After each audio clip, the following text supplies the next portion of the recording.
Hi, everyone, and welcome back to our Monday interview show. I am so excited to have our very special guest here on the show with us, Lauren Berlingeri, who is a holistic health coach. She is a female biohacker. She is the co-founder and co-CEO of HigherDOSE. She is the TV host of Women versus Workout, which won the Webby Award nomination for Best Host. She has been in the wellness startup world since 2014. She's an amazing entrepreneur. She is a trailblazer in the space. Thank you so much, Lauren, for being here with us today. Oh, thank you for having me. I can't wait to dig into the great conversation.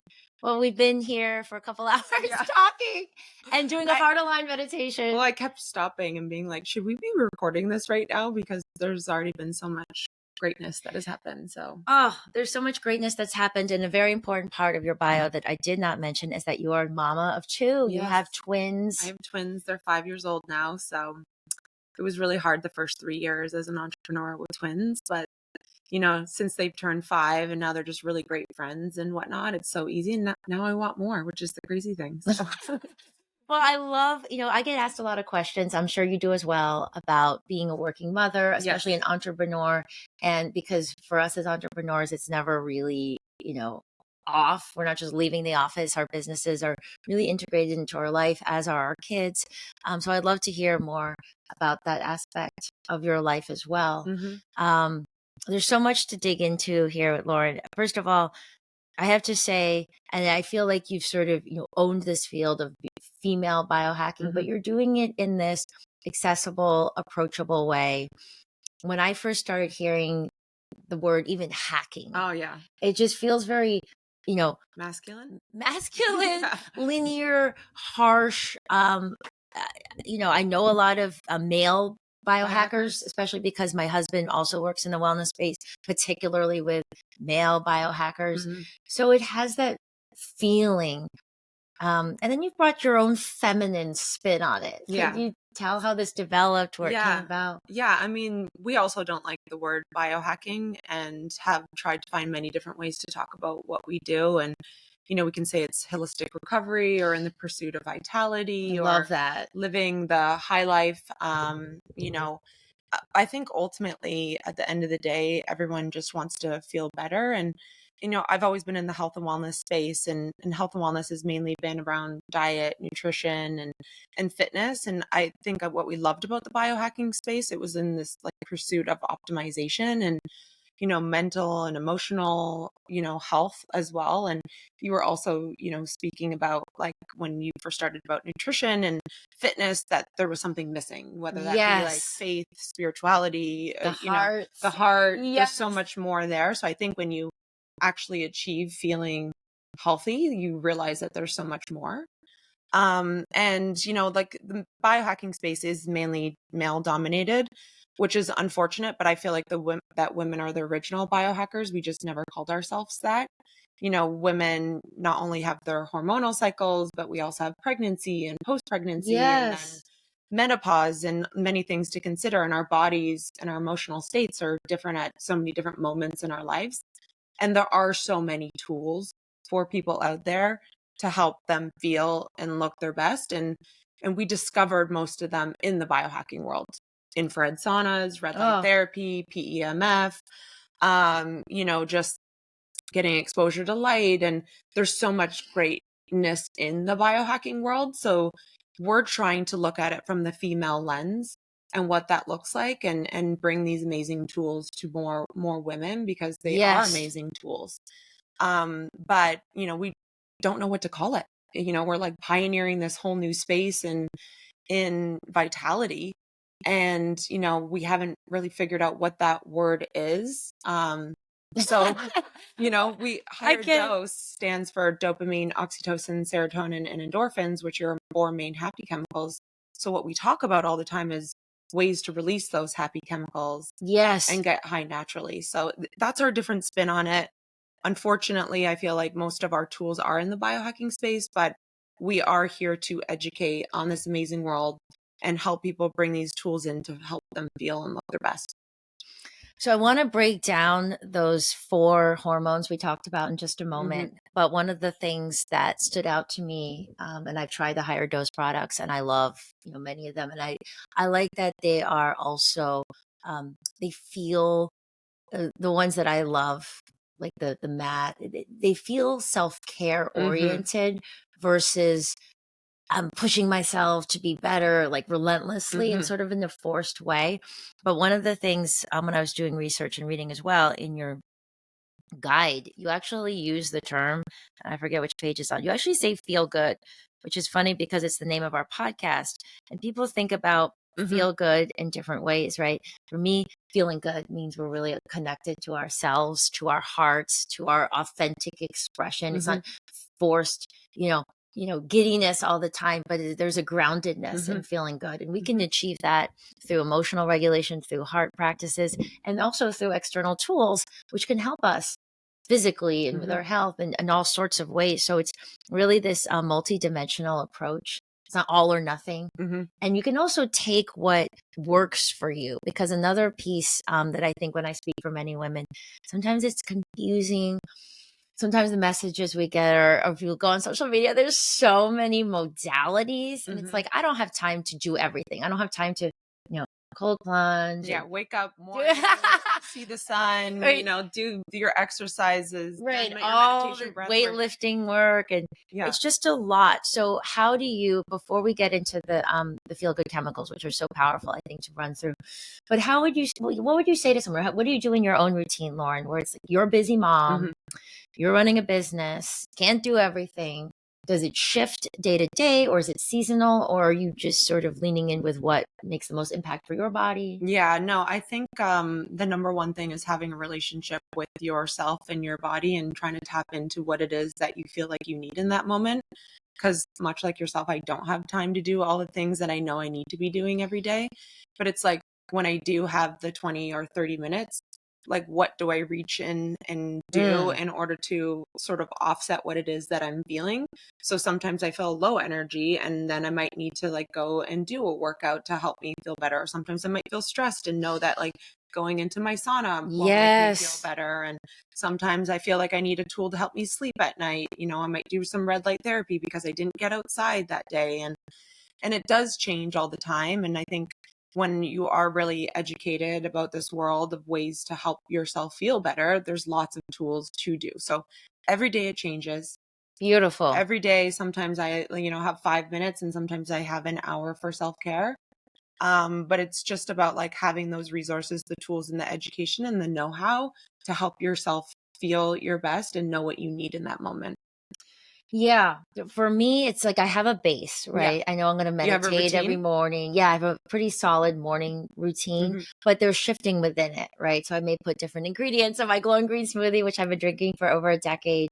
And sometimes, usually I do my walk is my, my exercise. But when I'm on my moon cycle, You might sometimes, not want to. yeah, I just want to like sit on the floor and do like very yin yoga. So I think it's important to have some type of foundation, to have the tools, but also to not be so rigid. Not be so rigid. Which at is all. again back to the overly masculine, pushing the way, which is where I think we can start to feel depleted. Well, I know better than anyone because I'm very A-type personality. When I was doing woman versus workout, I was doing Navy SEAL training. I was doing NASCAR driving, motocross. Was this before your pregnancy? Oh yeah. Yeah. This was like maybe 15 years ago. Yeah. But if I didn't wake up and run 10 miles in the morning, then I wasn't happy. I relied on that for my happiness. And if I wasn't getting a little bit faster every day, then it was like, it didn't even count. And I depleted myself. My hormones were all out of whack. I couldn't sleep at night. I'd literally wake up in the middle of the night and have to eat something just to calm my nervous system down. So I learned the hard way of burnout and what that feeling was like. And now I'm very different. Like I don't put that much pressure on what I need to do in terms of workout or, making sure that I'm getting faster or stronger and whatnot. And the crazy thing is I've achieved this body that I was trying to get, 15 years ago because I'm just in tune with what it needs and I have a relationship with myself and I don't have the same expectations on myself. And I'm trying to figure out how to do that a little bit more with work and as an entrepreneur. We were talking about this before. Like yes. I still have a hard time with work because I feel very stressed by work. I'm so passionate about what I do. I want, that passion to come through in everything that I do with product and my team and whatnot. So I'm trying to figure out how not to put so much pressure on myself the same way I did 15 years ago with workouts. And that's been a little bit more challenging.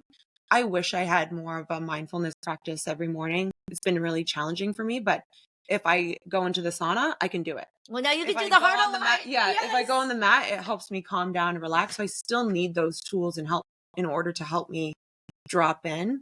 And we just did the heart alignment meditation before, and I'm like, man, this is what I need to be doing. It's 8 minutes. Yes. And immediately it changed my whole being and the way that I felt about my relationships that were triggering me or causing me stress. And I was just like sending them love. And I was just like, this is so easy. Like, but we forget, even though we have these tools and we, used to be a great meditator 8 years ago, you sort of forget. And then when you go back there, it's just like how quick you can go back is so powerful. Yeah.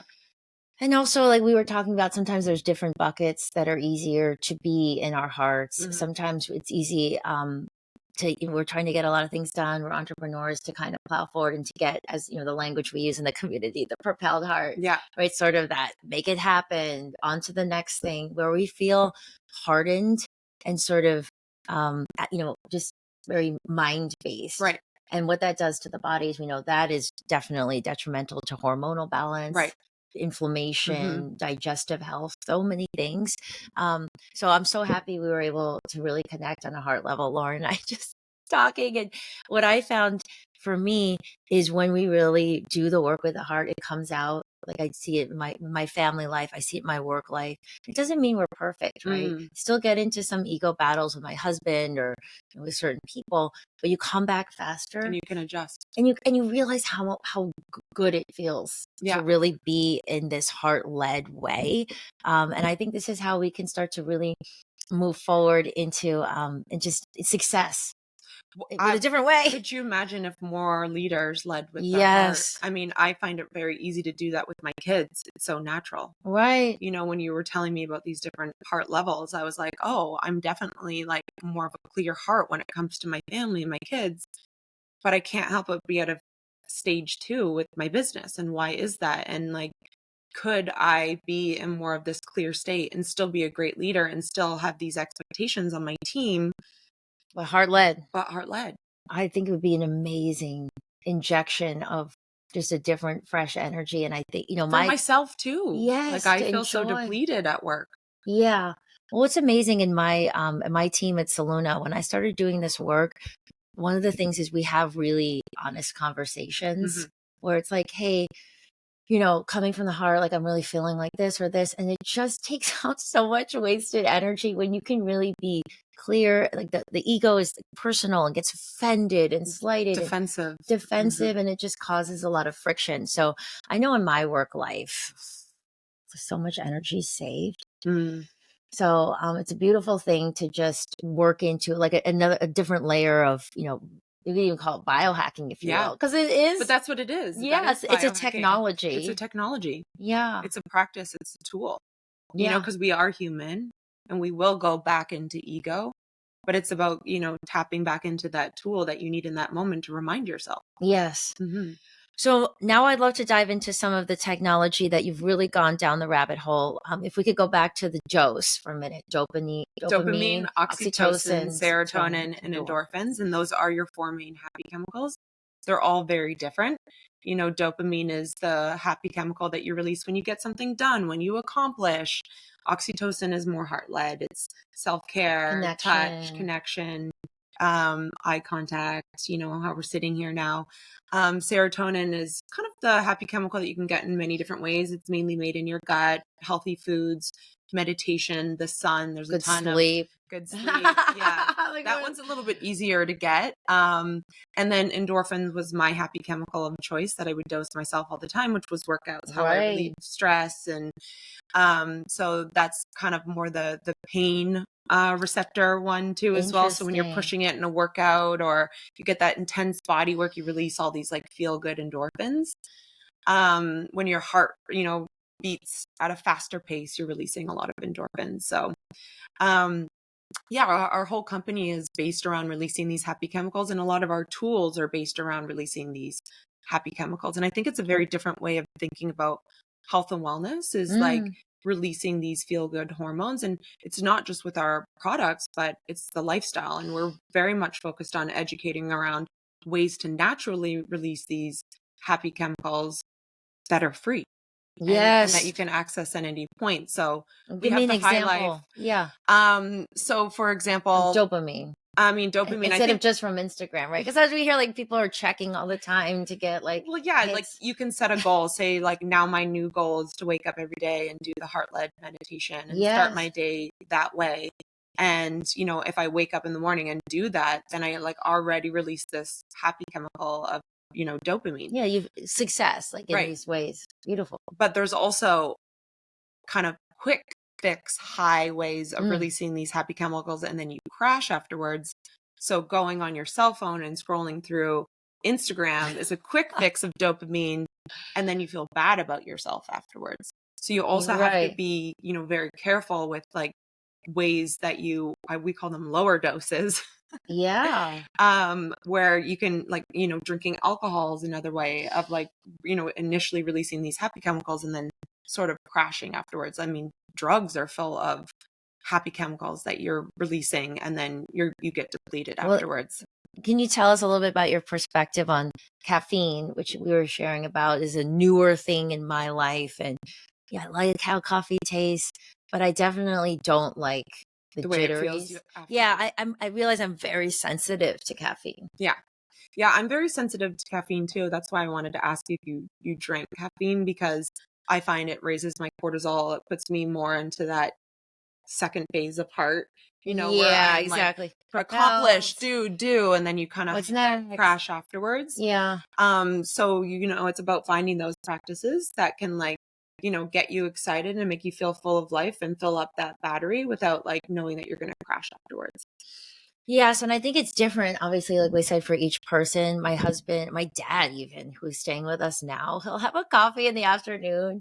It has no effect on his Yeah. sleep. He likes it. It's like part of his practice. But do you think that's mainly because he maybe doesn't have a business that he's running and like lots of to-dos, and it's not like just amping up his already Oh, high yes. cortisol? I think that. And I also think from an Ayurvedic perspective, such different body types. He's very kapha. John, my husband, is very pitta, very Yeah. fiery. Yeah. And we tend to like what We shouldn't have. Yes. Yeah. So I'm very vata, right? Which is, you know, Air. Isn't it air? Yes, Yeah. dry, and I can be floaty, and I really like dry, like crackers, like crispy Yeah. things. Versus, you know, my body type would benefit from more fats and grounding oils and Yeah. those certain things. Yeah.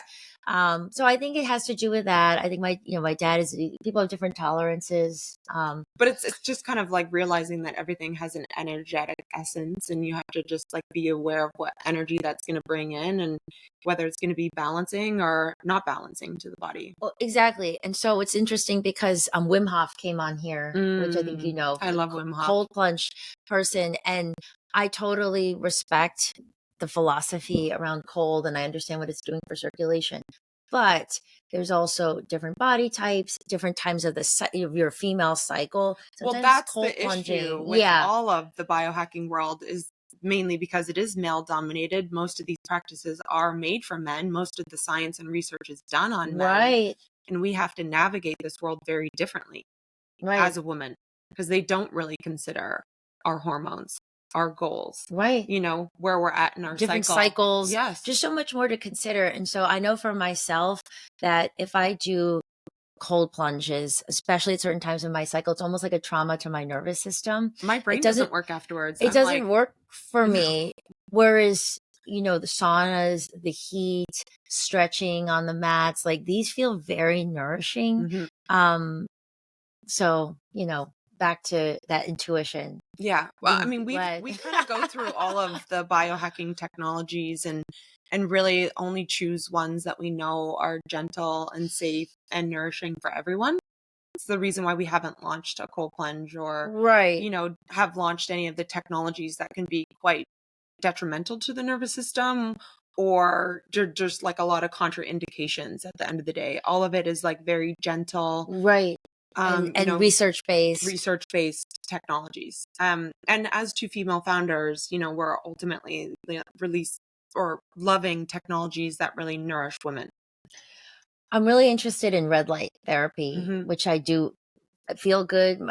Having my husband set up a red light in our sauna, which I have to admit I That's don't use great. so Oh, you often. don't use the sauna so No, often? it's just hard to, you see it's in our garage Yeah. and I'm with the kids in the morning and bedtime. And then I don't know, it's just, I would like to spend more time in the Yeah. sauna, but the red light, you hear a lot of benefits for skin, for other Yeah. things. It's gentle. I mean, most people know about the skin enhancing benefits of red Yes. light therapy, but there's mitochondrial function that is amazing for it. Balances your circadian rhythm. So it's red and infrared light, which is ultimately what the sun gives you in the morning when it's sunrise and then when it's sunset. And that's like Ah, that's why it's so amazing for your circadian rhythm, because it's telling your body to restore, recover, calm down.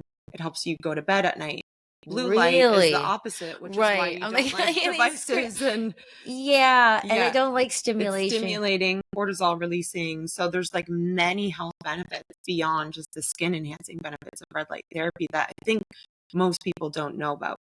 But even the skin, it's helping to repair the collagen. So what it's doing is it's feeding your mitochondria, which is your cell, to produce ATP, which is energy, which means that every cell is optimized. Mm. Yeah.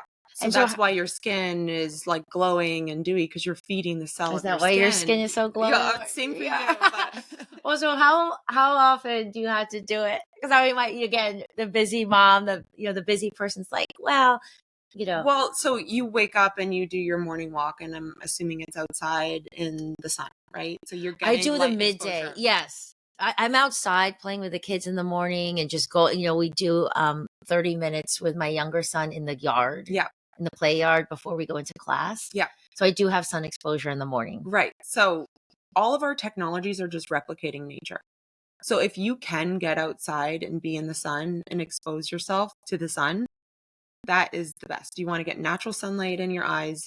You definitely want to get it in the morning when you first wake up. It's a great way to Like naturally on wake your up skin. versus, yes. Are you a face sunscreen person? So I always wear a hat. You're like me, I wear yeah. a hat, but I Yeah. feel like it's very important to get the sun at Yes. least for 20 minutes a day, which is sort of what the red light session is 20 minutes of sun a day, because there's so many receptors in your skin and your eyes that ultimately your cells get charged from the sun too as well. So I don't wear sunscreen on my skin. I'm not someone that lays out all day long for 3 hours and bakes. It's very different. I'm dosing myself with the sun.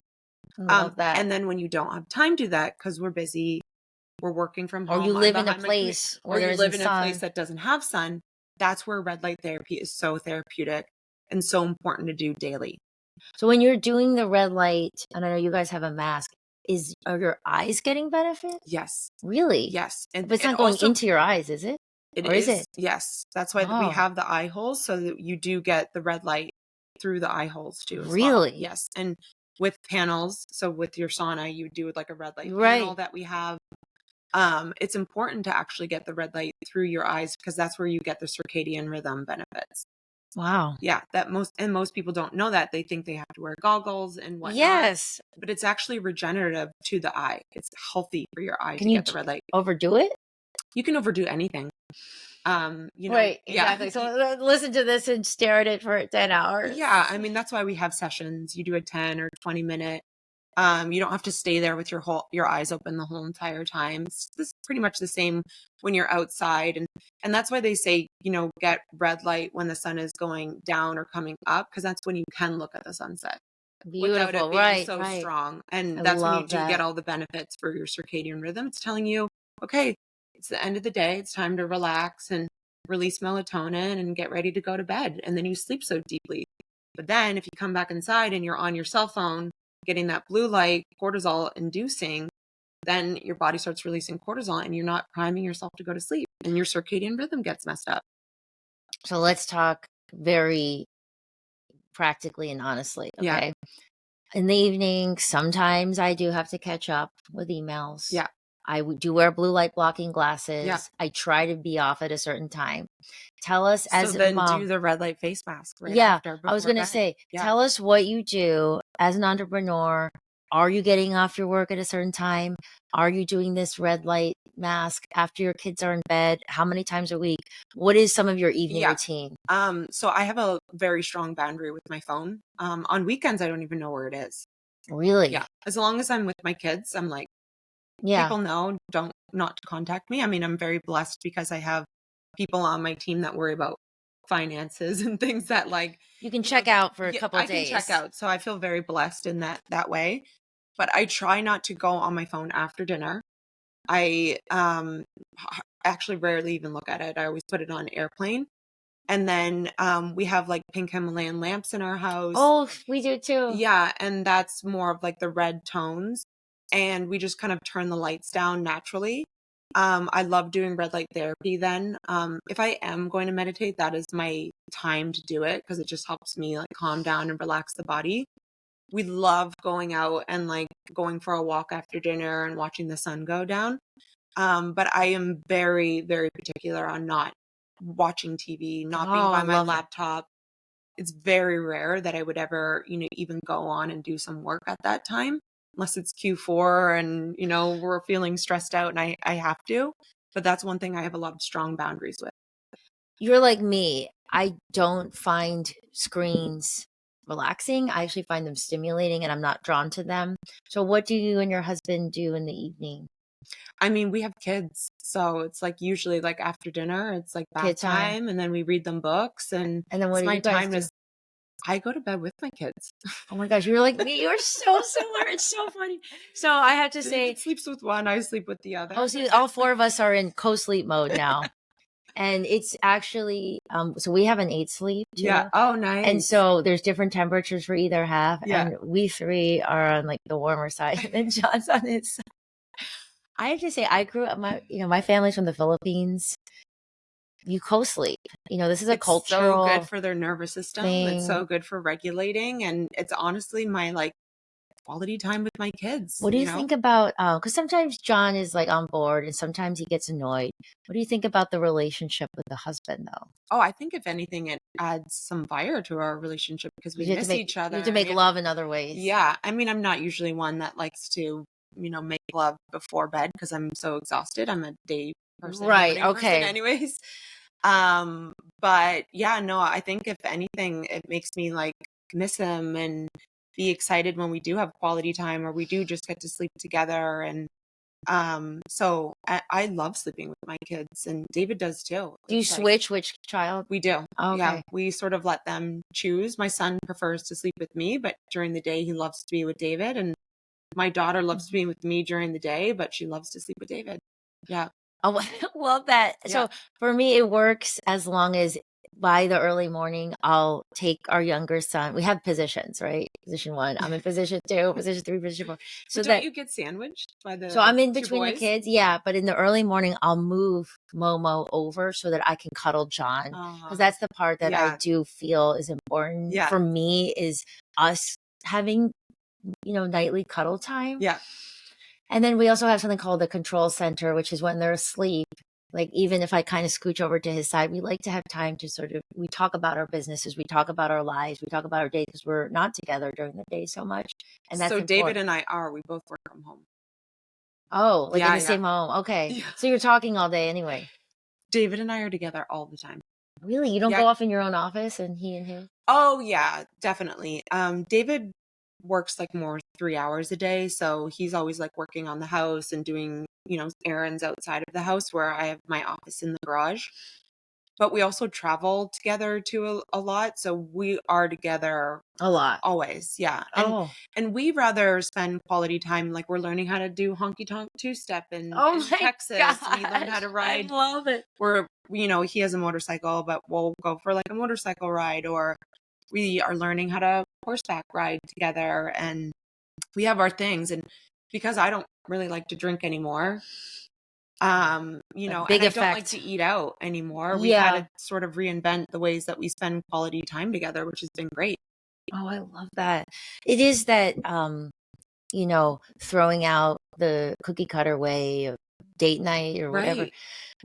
You see where we live in the mountains. Yeah. Going out to dinner is A nightmare? yes, it's a huge chore. We don't want to. I don't want to get dressed up and drive down the hill. Right. We just will, cuddle up in a blanket, go on the porch, listen to the owls, watch the Right. moon, and that feels really nourishing. Yeah.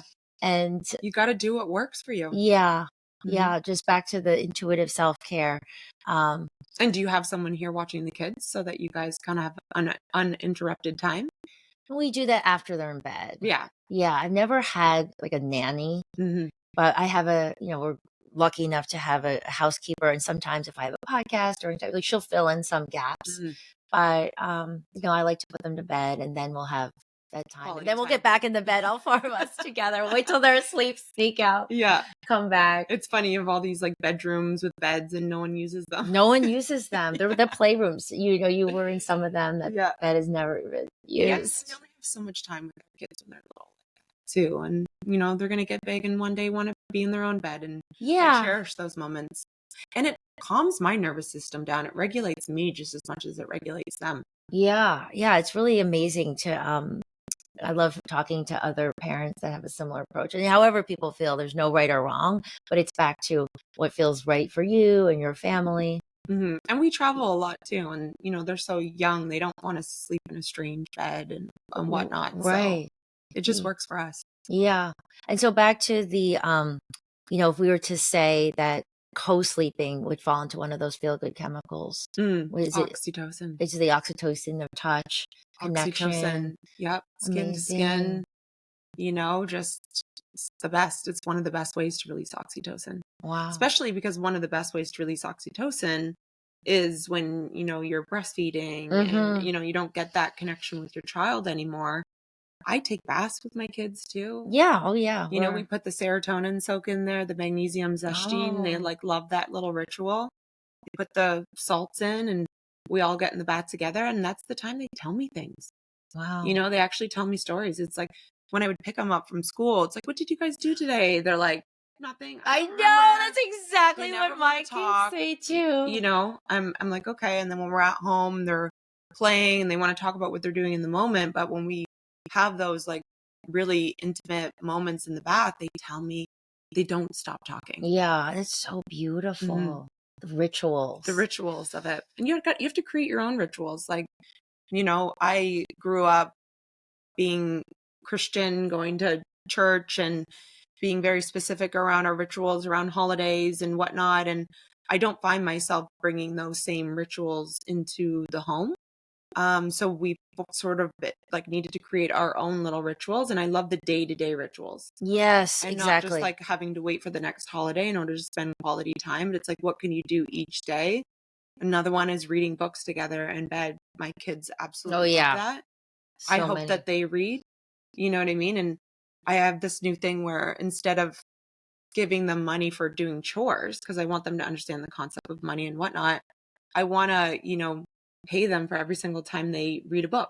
And then they can save and then they can put that towards buying more books. And, I love it. Instilling those like small little, rituals and, reading at night is like been the best thing for us. Oh, well, we're big readers. I'm excited for you to read your Chilla Gorilla book. Yeah, I know. And also we love to do gratitude practice. Mm-hmm. So after we say grace, usually I lead grace, we go around, we say what we're grateful for. Is this after dinner? No, this is the beginning of dinner. Yeah. So we'll say grace and then people we start eating and then everyone goes around and says what they're grateful for. It's so sweet. Some of the things. What they say they're grateful for? Yes. And sometimes it will be a specific teacher. And it's always the family, like they say certain things, but sometimes they'll say, my Lego set today, or, I'm just so grateful that, Papa and I played that chess game and I won, or, just really from their heart. But it's a way to really bring our days together and to celebrate. And it's just foundational. Yeah, it's so cute that you say that because my kids just turned 5. And I used to ask them what they were grateful for too. And I don't think they really ever understood the word. It took them a really long time for them to wrap their head around what grateful meant. But then once they started to understand it, it was like such a big shift. And now it's like daily. It's like, are you grateful that we just did this amazing experience, or you just got this toy. And it's like just helping them every moment, like realizing what they're grateful for in small moments during the day too. What was it like being pregnant with twins? Oh my gosh, it Was was it, so does hard on my twins run in your body. family? Yep. So my mom's a twin, and then my dad's sister, So who it I was just take a after. spontaneously. Well, I was told my whole life by my mom and my sister that you're going to be the one to have twins, because I was the extremist, right? Everything I Wow. did was so extreme. And when I got pregnant, my mom and my sister were like, "So, are you having twins?" And my first ultrasound, they only detected one baby. Oh, So they were heart sunk or sync. wow. Their hearts were beating at the same time, and then one was in front of the other. Oh my gosh. So it was Yeah. a surprise till a few So weeks later. at 4.5 months, I went for the second ultrasound. Thank God David was there, because he wasn't there during the first one. And that's when she was like, sweetheart, you're having twins. And I was like I thought it Wait, did was you like, think you were having a boy or a girl with the first, or you didn't know yet? I didn't know at that point. I couldn't tell until they do like the full anatomy scan. But I thought my life was over because I was an entrepreneur 5 years into my business. I already felt guilty about having kids. And then two. And then we also didn't have help either. And I just like always sort of imagined myself being that entrepreneur that like would bring their baby into the office and it wouldn't be a big deal. And like, and when you have twins, you need to have someone following you all the time. You can't be by yourself. Wow. So I have an angel of a mother, and she ended up retiring early and coming and helping me for 3 months here. And then she would leave for a month. And then the good thing about COVID for us was when the kids were 6 months, COVID happened. So that's where that mentality shifted, that you didn't need to go into the office, and that you got to be home with your kids. Whereas before I was going into the office 5 days a week. Wow. And we had What an amazing shift. locations. We had 11 locations at the time. Oh, so you were traveling. Well, no, I mean locations in New York. So we had spa locations. We started out with spa locations. And then after the pandemic, we only reopened 2. So that's when we were able to leave New York, and we tried Miami, and then we ended up in Austin, Texas. Wow. Miami didn't work for you guys? Nah, it was very hard to meet our community there. Yeah. We were living on South Beach, and, David and I are very active parents, and we found that we were at the playground trying to meet friends, and it was like the nannies there with other kids, and and also every day feels like the same. It feels like a holiday, like this. Yeah. Every day feels like Groundhog Day. And David's in music, and he loved Austin. Austin is a great community, great people. And we decided that like Austin was better for our family. Amazing. Well, gee, Lauren, I could talk to you all day long. There's so many aspects. I absolutely love everything that you're creating from your heart, really quality in your business, in your family life. Is there anything that we didn't cover about your work, your female biohacking, HigherDOSE? That I want to talk about today? Yeah, you want to share? There's so much there. I know. The parting thought. I think it was just sort of that practice that I did, really helped me realize that I want to shift more into being a heart-centric, focused leader as a CEO. Beautiful. And that was a really nice gift that I got from you today. And I really appreciate that, because I do feel like I show up a lot in my heart when it comes to developing products or the brand, the messaging and education, but not always as a leader, because sometimes I just feel overwhelmed and stressed and managing different personalities. And I felt like that exercise that we did today really helped me realize that I don't need to stress and burn out the way that I did, and just like lead more in faith and trust in God, and ultimately compassion. So I found that to be really helpful. And if anyone's listening and they're a CEO or they're starting a new business and whatnot, if you could start to implement that now, even at the early stages, I feel like, you'll have a much better time doing it. What an amazing message. That is so amazing. I'm getting goosebumps everywhere. I think it's going to be so impactful, Lauren. I think it's going to change everything. You'll have to keep in touch with us and let us know how. Well, I'm going to read your book, and then maybe we can have a whole nother conversation about about it. Yeah. Let's do a post. Yeah. Thank you so much, love. And tell us where we can find out more about you, HigherDOSE, all your amazing work. Yeah. So I'm at Lauren Berlingeri on Instagram. I do a little bit there, but we do a lot of content. We have a show called Biohack Hers about female biohacking through the female biohacking lens. And then we have content called The Hot Seat, where I interview people in the sauna. So if you ever want to check that out, it's really great. It's also on the website. And then also check out HigherDOSE at HigherDOSE or HigherDOSE.com. Amazing, love. And we will link to all the different points that Lauren just shared in the show notes, which are mysaluna.com. So thank you again so much, love, for being with us today. It was amazing. And thank you all so much for tuning in. We'll be back here as always Thursday for our next Q&A show. So till then, take great care and sending you so much love. Thank you.